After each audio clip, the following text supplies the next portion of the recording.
Good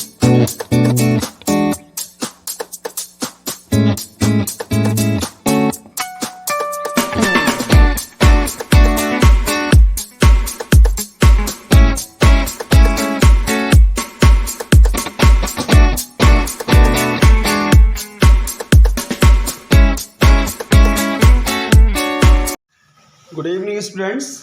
आज का जो मेरा सब्जेक्ट है वो है ज्योमेट्री। कुछ बच्चों की डिमांड पर मैंने ज्योमेट्री को समझाने के लिए इस सब्जेक्ट को चुना है। और इससे पहले मेरी जो वीडियोस अपलोड हो चुकी हैं वो 8th क्लास के प्लेइंग विद नंबर्स की थी।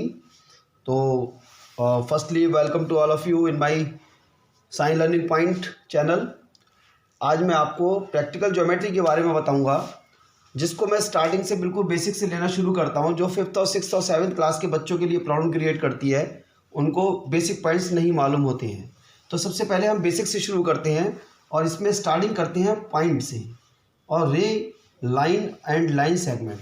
तो सबसे पहले हमें यह समझना होगा कि पॉइंट्स किसको कहते हैं, ज्योमेट्री के अंदर रे क्या होता है और लाइन क्या होता है और लाइन सेगमेंट क्या होता है। क्योंकि हमारी ज्योमेट्री की स्टार्टिंग जो है वो इन्हीं पॉइंट से स्टार्ट होती है।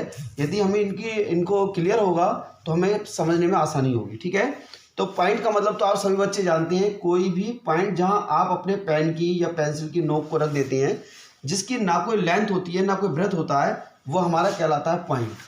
ठीक है, इसके बाद आता है रे। रे की डेफिनेशन क्या कहती है? रे कहता है कि रे में हमें ये तो पता होता है कि इसका ये लाइन कहाँ से शुरू हो रही है, लेकिन ये नहीं पता होता है कि इसका एंड कहाँ हो रहा है। ठीक है, इसका जैसे कि आप एग्जाम्पल ले सकते हैं, जैसे कि टॉर्च।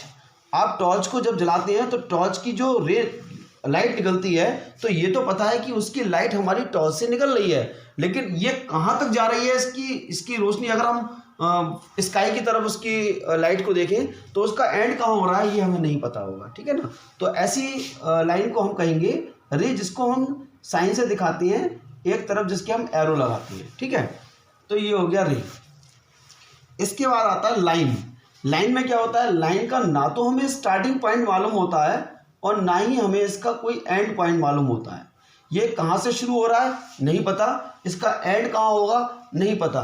जैसे कि आप रेलवे स्टेशन पे पटरी देखते हैं, रेल की पटरी देखते हैं, वो पटरी कहाँ से शुरू हो रही है, उसका एंड कहाँ हो रहा होता है, ये हमें नहीं पता होगा। ठीक है, तो उसको हम लाइन कहते हैं, जिसकी कोई फिक्स लेंथ नहीं है। इसी तरह से अब नेक्स्ट आता है लाइन सेगमेंट। लाइन सेगमेंट में क्या होता है? लाइन सेगमेंट में हमें दोनों पॉइंट मालूम होते हैं कि हमारी लाइन कहाँ से स्टार्ट हो रही है और उसका एंड कहाँ पर हो रहा है, यह हमें बिल्कुल फिक्स पता होता है। ठीक है, यानी कि जिसकी हम फिक्स लेंथ लिखते हैं, जिसको कि हम अपने स्केल से नाप करके जितनी भी लेंथ होती है उसको नाप कर लिखते हैं, वो कहलाती है लाइन सेगमेंट। तो इसको हम लाइन सेगमेंट कहते हैं। ठीक है, तो ये हमारे पॉइंट्स जब हम ज्योमेट्री की कंस्ट्रक्शन स्टार्ट करते हैं, ठीक है, तो हमें यही पॉइंट्स काम में आते हैं कि पॉइंट किसको कहते हैं और रे किसको कहते हैं, लाइन किसको कहते हैं और लाइन सेगमेंट किसको कहते हैं। आई थिंक आपको मेरी ये सारी डेफिनेशन क्लियर हो गई होगी। ठीक है, पॉइंट का मतलब एक पॉइंट, एक डॉट, जहाँ पे आपने अपने पेन को रखा, जिसकी ना तो कोई लेंथ है और ना ही कोई ब्रेथ है। ठीक है, वो आपकी लाइन कहलाएगी। और रे, जिसका हमें स्टार्टिंग पॉइंट तो मालूम होता है लेकिन उसका कोई एंड पॉइंट नहीं मालूम होता है, उसको हम रे के नाम से जानते हैं। और लाइन, जिसका ना तो हमें स्टार्टिंग पॉइंट मालूम होता है और ना ही उसका कोई एंड पॉइंट मालूम होता है, उसको हम लाइन के नेम से जानते हैं। तो उसका जो हम साइन लगाते हैं वो इसी तरह से लगाते हैं। ठीक है, अब आता है लाइन सेगमेंट, जिसकी हमें fix length, starting and and point दोनों ही हमें मालूम होते हैं, उसको हम लाइन सेगमेंट कहते हैं। ठीक है, अब इनके ही मदद से हम, इन्हीं की हेल्प से हम आगे जो कंस्ट्रक्शन आएगी, जो मैं आपको सिखाऊंगा, जिसमें पहली चीज आती है एंगल्स। ठीक है, तो मैं आपको ये बताऊंगा कि एंगल्स किसको कहते हैं। पहले हमें इसकी डेफिनेशन समझनी है और एंगल्स कितने तरीके के होते हैं। ठीक है, उसको किस तरह से बनाया जाता है। अभी मेरे पास बच्चों ने मुझसे रिक्वेस्ट की है कि सर हमें एंगल कंपास से कैसे बनते हैं और प्रोट्रैक्टर से कैसे बनते हैं, उसको आप बता दीजिए। तो मैं अभी आपको बताऊंगा कि इसको आपको किस तरह से बनाना है, कैसे करना है। तो सबसे पहले हम समझते हैं कि एंगल कहते किसको है, एंगल क्या होता है। ठीक है, जब कोई भी दो रेज, एनी टू रेज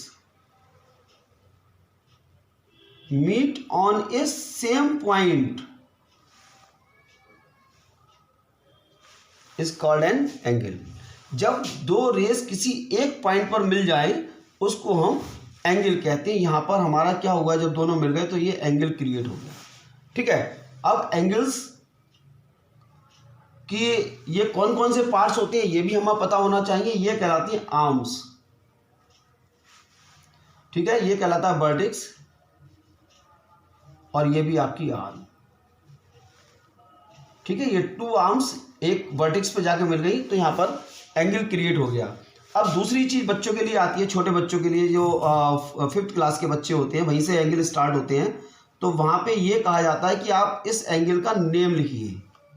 ठीक है, यहाँ पे आपसे कहा गया कि यहाँ पे ये ए है, ये V है और ये C है, तो इसको आप किस तरह से एंगल में लिखेंगे आप उसको लिखिए। तो यहाँ पे बच्चे कंफ्यूज हो जाते हैं कि कैसे करके लिखें। तो देखिए इस एंगल को हम 3 तरह से लिख सकते हैं। कैसे लिखेंगे, देखिए पहले से ये हमारा एंगल का साइन होता है। ठीक है, अब हम आर्म से शुरू करते हैं, वर्टेक्स को बीच में लेते हैं और यहाँ पे आर्म पे इसको खत्म कर देते हैं। कैसे, एंगल AVC इस तरह से लिख सकते हैं, या इसको ऐसे भी कर सकते हैं एंगल CVA, यहां से करके यहां पे एंड कर सकते हैं, या यहां से शुरू करके यहां पे एंड कर सकते हैं, या फिर इसको लिख सकते हैं एंगल B। तो यहां हमारे पास 3 तरीके निकल कर आए कि हम 3 तरह से इसमें से एंगल को किसी भी तरह से लिख सकते हैं। ठीक है, लेकिन यहाँ पे आपको एक बात कॉमन दिखाई दे रही होगी कि जिस पॉइंट पर, जिस वर्टेक्स पर एंगल बना हुआ है वो बीच में आ रहा है। ऐसा नहीं हो सकता कि BAC लिख दे या BCA लिख दे। ठीक है, ऐसा नहीं कर सकते। अगर ऐसा करेंगे तो आपका एंगल का नेम जो है वो रॉन्ग हो जाएगा। आपको जहाँ पे ये दोनों आर्म्स आपकी मिल रही हैं उसको आपको बीच में रखना है। जिस एंगल को आप डिफाइन कर रहे हैं, जिसको आप बता रहे हैं, वो नंबर आपका बीच में होना चाहिए, तभी आपका एंगल कहलाएगा। ठीक है, तो इस बात का आपको ध्यान रखना है। अब दूसरी बात आती है कि हमारे एंगल्स कौन कौन से तरीके के होते हैं। तो यहाँ पे जो मेन एंगल्स होते हैं, इसके अलावा 0 और भी एंगल होते हैं, वो मैंने नहीं लिखे हैं। जो मेन एंगल्स होते हैं मैं वो आपको यहाँ पे समझाता हूँ, क्योंकि फिर इसके बाद वीडियो बहुत लंबी हो जाएगी। तो पहले हम समझते हैं कि एक्यूट एंगल किसको कहते हैं। नेम समझ लीजिए, acute angle, obtuse angle, right angle, straight angle, reflex angle and complete angle. ठीक है, तो अब एक एक की डेफिनेशन को क्लियर करते हैं। एक्यूट एंगल किसको कहते हैं, जितने भी एंगल्स 90 डिग्री से कम के होते हैं, इसको हम ऐसे लिख सकते हैं, लेस देन 90 डिग्री। जितने भी एंगल्स 90 डिग्री से कम के होते हैं उनको हम एक्यूट एंगल कहते हैं। ठीक है, इसके बाद आता है ऑब्ट्यूज एंगल। तो ऑब्ट्यूज एंगल की डेफिनेशन निकलती है more than 90 but less than 180। जो एंगल 90 डिग्री से तो ज्यादा के हों लेकिन 180 से कम के हों वो कहलाती है ऑब्ट्यूज एंगल। ठीक है, इसके बाद हम समझते हैं राइट एंगल। ये आपका मेन एंगल है, इसी से हमारे एंगल की कंपैरिजन चल रही है। तो ये सीधा 90 डिग्री का जो एंगल होता है वो हमारा राइट एंगल कहला। अब ये बनेंगे कैसे, ये मैं आपको दूसरी वीडियो में बनाऊंगा कि ये इसको आप बनाएंगे कैसे। पहले आपको डिफाइन कर रहा हूं मैं कौन सा एंगल क्या क्या होता है। तो राइट एंगल सीधा एंगल है, 90 डिग्री का जो एंगल होता है वो राइट एंगल कहलाता है। इसी तरह से एक आता है स्ट्रेट एंगल, जो एंगल बिल्कुल राइट 180 डिग्री का होता है।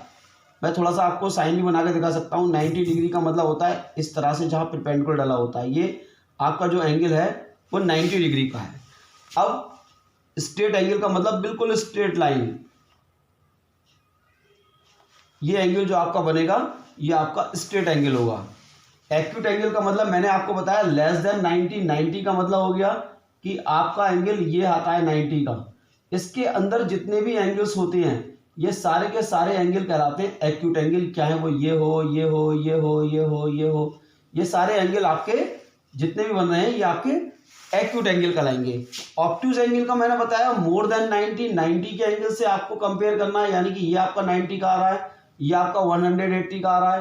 तो यहां से 90 से स्टार्ट होकर और लेस देन 180 यानी कि 180 नहीं हो पाए, इस बात का ध्यान रखना है। 90 से स्टार्ट करेंगे और 180 से कम 179, 179.5 यहाँ तक के सारे एंगल जो आपके होंगे वो ऑब्ट्यूज एंगल कहलाएंगे, यानी कि 90 डिग्री से बाहर की तरफ निकलेंगे।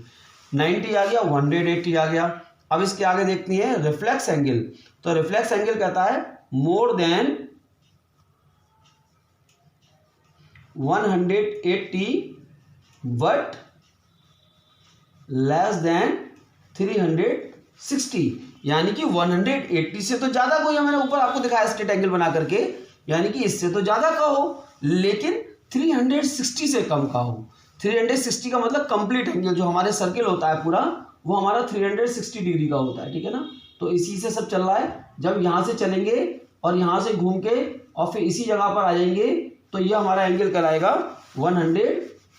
360 डिग्री, यानी कि पूरा सर्किल यहाँ से बनाना शुरू किया वहीं पर आ गए, यहाँ से शुरू किया यहीं पर आ गए, तो ये आपका कहलाएगा 360 डिग्री।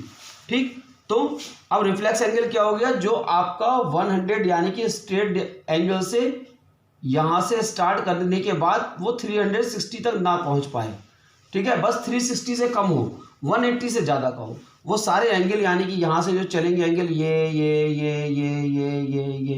ये सारे एंगल आपके रिफ्लेक्स एंगल हैं, बस ये स्ट्रेट नहीं होना चाहिए, ठीक है। और स्ट्रेट होने के बाद क्या बन जाएगा, ये आपका कंप्लीट एंगल बन जाएगा। जहाँ से आपने शुरू किया और वहीं पर आ गए तो ये आपका जो एंगल कहलाएगा वो हमारा कंप्लीट एंगल कहलाएगा, यानी कि 360 डिग्री का एंगल कहलाएगा, ठीक है। तो इस तरह से हमने आपको एंगल सारे डिफाइन कर दिए। आप वीडियो को बहुत ध्यान से देखिए, ध्यान से देखने के बाद एक एक एंगल की डेफिनेशन को समझिए और समझने के बाद में उनको लर्न भी करिए कि कौन सा एंगल किस तरह से होता है, किस शेप में हो सकता है, ठीक है। और बाकी के इसके बाकी की क्लियर जो है वो मैं आपको अगली वीडियो में करता हूँ, उसमें आप समझेंगे कि इन एंगल्स को किस तरह से हम कंपास से बनाते हैं और किस तरह से हम इसको प्रोटेक्टर से बनाते हैं।